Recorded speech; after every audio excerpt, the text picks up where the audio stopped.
পাকিস্তানের নীরব অভ্যুত্থান প্রকৃত ক্ষমতা দখল করলেন আসিফ মুনির। রোডম্যাপ সংবিধানের ২৭তম সংশোধনী, পাক মিলিটারির ৩ শাখার সর্বোচ্চ কমান্ডার মুনির সংশোধনী বলেই কোনো আদালতে মুনিরের বিরুদ্ধে মামলা করা যাবে না।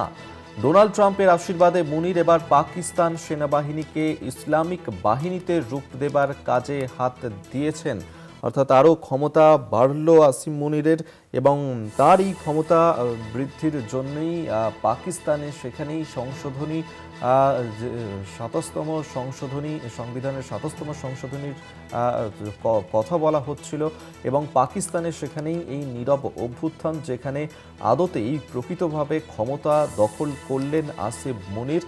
রোডম্যাপ সংবিধানের ২৭তম হচ্ছে সংশোধনী এবং পাক মিলিটারির ৩ শাখার সর্বোচ্চ কমান্ডার আসিফ মুনির সংশোধনী বলে কোনো আদালতে মুনিরের বিরুদ্ধেই মামলা করা যাবে না এবং ডোনাল্ড ট্রাম্পের আশীর্বাদেই মুনির এবার পাকিস্তান সেনাবাহিনীকে ইসলামিক বাহিনীতে রূপ দেবার কাজে হাত দিয়েছেন। আসিফ মুনির তার ক্ষমতা বৃদ্ধির জন্যেই পাকিস্তান যে চেষ্টা করছিল এবং সেক্ষেত্রেই ক্ষমতাবান হলেন আরও আসিফ মুনির এবং সেক্ষেত্রে তার বিরুদ্ধে কোনো মামলা করা যাবে না এই সংবিধানের ২৭তম সংশোধনী করার ক্ষেত্রে। আপনাকে জানিয়ে রাখবো, যেখানে পাকিস্তানে নীরব অভ্যুত্থান প্রকৃত ক্ষমতা দখল আসিফ মুনিরের। আসিফ মুনির পাক মিলিটারি ৩ শাখার সর্বোচ্চ কমান্ডো আর তারই ক্ষমতা বৃদ্ধির জন্য পাকিস্তানের তরফ থেকে যে চেষ্টা করা হচ্ছিল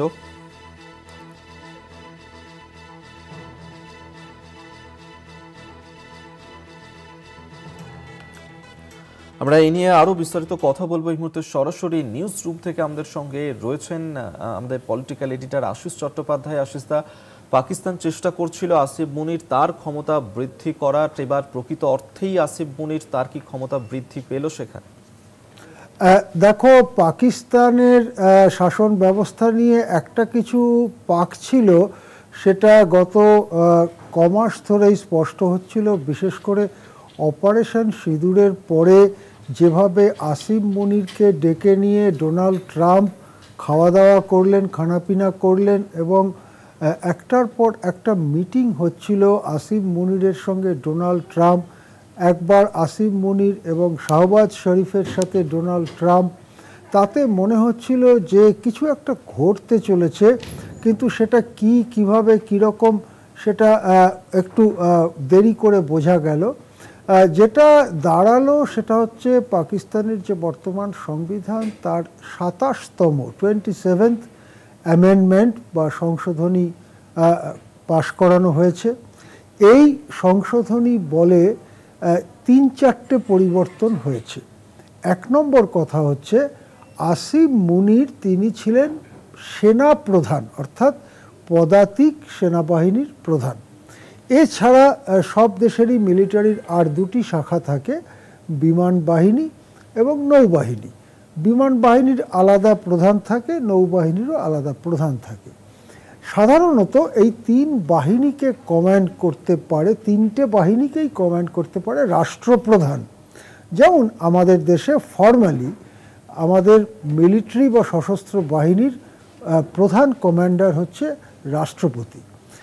অবশ্যই রাষ্ট্রপতি সরকারের পরামর্শ অনুযায়ী কাজ করবেন, কিন্তু আমাদের দেশে ফর্মালি ভারতের রাষ্ট্রপতি হচ্ছে এই 3টে বাহিনীরই কমান্ডার। 3টে বাহিনীর সমন্বয়ের জন্য আমাদের দেশেও অনিল চৌহানের মতো এক ব্যক্তিকে সিডিএস পদে বসানো হয়েছে, কিন্তু তার যে খুব একটা ক্ষমতা রয়েছে, অন্য বাহিনীগুলোর প্রধানদের ক্ষমতা চলে গেছে, ব্যাপারটা এরকম নয়। পাকিস্তানে যেটা হলো যে পাকিস্তানে 3 বাহিনীর কমান্ডার, মূল কমান্ডার যেটা দেশের রাষ্ট্রপতির হওয়ার কথা, সেটা হয়ে গেলেন সেনাপ্রধান আসিফ মুনির। তিনি বিমান বাহিনীরও কমান্ডার বা মূল সেনাপতি, নৌবাহিনীরও মূল সেনাপতি, আর পদাতিক বাহিনীর তো মূল সেনাপতি তিনি ছিলেন। দ্বিতীয় যেটা পরিবর্তন হলো যে আসিম মুনির সারা জীবন ধরে রাষ্ট্রীয় সুবিধা এবং মদত পাবেন, সারা জীবন তিনি পদে থাকুন বা না থাকুন, সরকার বদলাক সরকার থাকুক যাই হোক তিনি পাবেন, অন্তত সংবিধানে সেটা লেখা হয়ে গেল। 3 নম্বর হচ্ছে আসিম মুনিরের বিরুদ্ধে কোনো মামলা কোনো আদালত নিতে পারবে না, তার মানে তিনি যা খুশি তাই করতে পারেন, কিন্তু তার বিরুদ্ধে কোনো মামলা কোনো আদালত নিতে পারবে না। 4, বাহিনীকে সশস্ত্র বাহিনীকে চালাবার সম্পূর্ণ কর্তৃত্ব আসিম মুনিরের ওপর ছেড়ে দেওয়া হলো। অর্থাৎ সশস্ত্র বাহিনী যেটা সাধারণত নির্বাচিত সরকারের অধীনে থাকে, তা না হলে যদি উল্টোটা হয়, সশস্ত্র বাহিনী যদি দেশে নির্বাচিত সরকারের মাথায় চলে যায় তাহলে সেটাকে মিলিটারি শাসন বলে।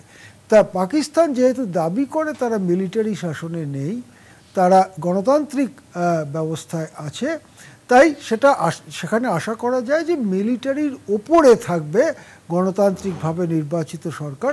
কিন্তু এখন এই ২৭তম সংবিধান সংশোধনীর ফলে নির্বাচিত সরকারের প্রায় কিছুই করার থাকবে না, বলার থাকবে না। আসিম মুনিরই ঠিক করবেন যে সশস্ত্র বাহিনী কী পথে চলবে।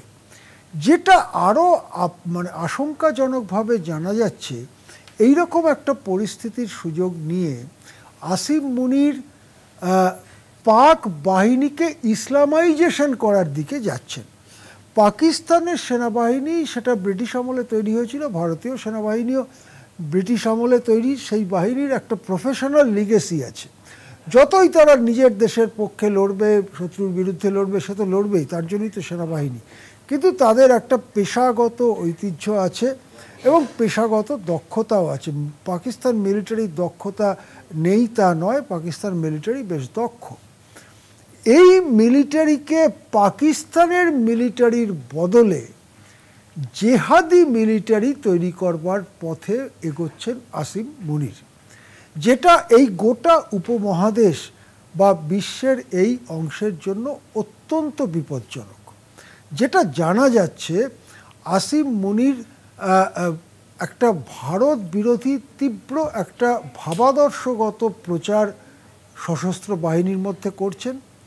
আসিম মুনিরের বক্তব্য হচ্ছে বালুচিস্তান বা খাইবার পাখতুনখোয়ায় যে সমস্ত ঘটনা ঘটছে, সেখানে মানুষ কিছুটা বিদ্রোহী হয়ে রয়েছে, তারা অনেক সময় সহিংস নানা ঘটনা ঘটাচ্ছে। আসিম মুনির সেনাবাহিনীকে খাওয়াবার চেষ্টা করছেন যে এইসবই ভারতের জন্য হচ্ছে। সুতরাং ইসলামকে রক্ষা করতে, পাকিস্তানকে রক্ষা করতে নয়, ইসলামকে রক্ষা করতে পাকিস্তানের সেনাবাহিনী, পাকিস্তানের সব বাহিনী, বিমান বাহিনী, নৌবাহিনী, তাদেরকে এখন সব কিছু করতে হবে ইত্যাদি বলে ইসলামী ভাবাদর্শে পাকিস্তান সেনাবাহিনীকে দীক্ষিত করার চেষ্টা করছেন। এমনই খবর বিশ্বস্ত সূত্র মারফত আমাদের কাছে আসছে। ভারতের গায়ে লাগানো দেশ পাকিস্তান, ইতিমধ্যে বাংলাদেশের ওপরেও পাকিস্তানের প্রভাব আগের থেকে অনেক বেড়েছে। বিশেষ করে শেখ হাসিনা বাংলাদেশ পরিত্যাগ করার পরে বাংলাদেশে মৌলবাদীদের যে অবস্থান সেটাও আগের থেকে অনেক বেশি শক্তিশালী হয়েছে। অনেকে মনে করেন বাংলাদেশে এখন যারা সরকার চালাচ্ছেন তাদের ওপরে মৌলবাদীদের প্রভাবই সব থেকে বেশি, বরং মৌলবাদী ঠিক নয় সেই ধরনের দলগুলোকে, সবকটা দলকেই, শুধু আওয়ামী লীগ নয় অন্য দলগুলোকেও কোণঠাসা করে ফেলার চেষ্টা হচ্ছে। সুতরাং পূর্ব দিকে বাংলাদেশ, পশ্চিম দিকে পাকিস্তান, তাদের এই যে ইসলামীকরণের একটা প্রক্রিয়া শুরু হচ্ছে, জঙ্গি ইসলামীকরণের যে প্রক্রিয়া শুরু হচ্ছে, এটাতে শুধু কেবল ভারত নয়, এই অঞ্চলের নিরাপত্তা, এই অঞ্চলের সমগ্র সামাজিক ব্যবস্থা তাতে গভীর প্রভাব ফেলবে বলেই পর্যবেক্ষকরা অনেকে মনে করেন। ধন্যবাদ আপনাকে আশিস দা। এতক্ষণ আমরা সরাসরি কথা বলছিলাম নিউজ রুম থেকে। আমাদের সঙ্গে ছিলেন আমাদের পলিটিক্যাল এডিটর আশিস চট্টোপাধ্যায়।